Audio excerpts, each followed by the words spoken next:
Breaking news 2026-27 AP బడ్జెట్పై తాడేపల్లిలో ఈరోజు YS Jaganmohan Reddy press meet నిర్వహించారు. ఈ ప్రెస్ మీట్లో భాగంగా ఏపీ బడ్జెట్పై ఆయన మాట్లాడారు. చంద్రబాబు నాయుడు ప్రజల్ని మోసం చేస్తూ ఉన్నారని, విద్యార్థుల్ని మోసం చేస్తూ ఉన్నారని ఆయన ధ్వజమెత్తారు. అయితే ప్రజల్ని మోసం చేస్తూ వారిని వంచిస్తూ చంద్రబాబు ప్రవేశపెట్టిన మూడో బడ్జెట్ అంటూ ఆ బడ్జెట్లోని వివరాలన్నీ జగన్ గారు వివరించారు. ముఖ్యంగా మూడో బడ్జెట్లో చంద్రబాబు ఇస్తానన్న సూపర్ 6, సూపర్ 7 మేనిఫెస్టో హామీలు గాలికి వదిలేశారని చెప్పేసి ఆయన వ్యాఖ్యానించారు. అన్ని వర్గాల్ని మోసం చేస్తూ ఈ బడ్జెట్ ప్రవేశపెట్టారన్నారు. చంద్రబాబు సూపర్ 6, సూపర్ 7 విషయంలో ప్రజల్ని అన్ని రకాల మోసం చేయాలని నిర్ణయించుకున్నారని వ్యాఖ్యానించారు. పదే పదే అబద్ధాలు చెబుతూ సూపర్ క్విట్ అంటూ గోబెల్స్ ప్రచారానికి దిగారని వ్యాఖ్యానించారు.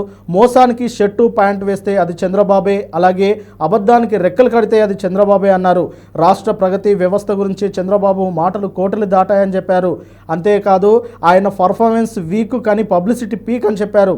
రాష్ట్ర వృద్ధి రేటు అంటే రాష్ట్రంలో అన్ని రంగాలు వృద్ధి చెందాలని, కానీ ఇప్పుడు ఏ రంగము వృద్ధి చెందలేదని వ్యాఖ్యానించారు.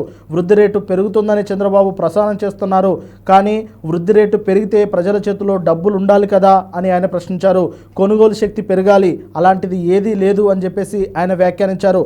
2024-25లో 119,927 కోట్లు వస్తుందన్నారు, కానీ వచ్చిన ఆదాయం 94,937 కోట్లు అని అన్నారు. 10 నెలల కాలంలో రాష్ట్ర ఆదాయం 75,964 కోట్లు అని కాగ్ నివేదికలు చెప్పాయని జగన్ గారు చెప్పారు. మొత్తానికి 23 రాష్ట్రాల్లో ఏపీ 22వ స్థానంలో ఉంది అని చెప్పేసి ఆయన వ్యాఖ్యానించారు.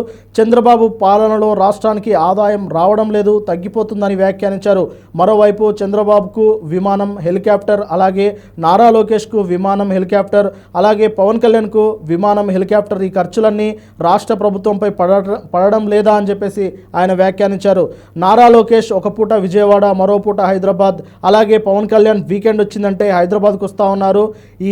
దీనికి సంబంధించిన మొత్తం ఖర్చంతా, వ్యయమంతా రాష్ట్ర ప్రజలపై పడుతుంది కదా అని చెప్పేసి ఆయన వ్యాఖ్యానించారు.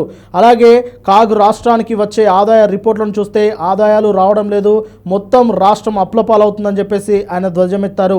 మొత్తానికి ఏపీ రాష్ట్రంలో ప్రవేశపెట్టిన బడ్జెట్ ఏ ఒక్కరికి ప్రయోజనకరంగా లేదని చెప్పేసి వైఎస్ జగన్మోహన్ రెడ్డి ఇటీవల ఏర్పాటు చేసిన ప్రెస్ మీట్లో వ్యాఖ్యానించారు.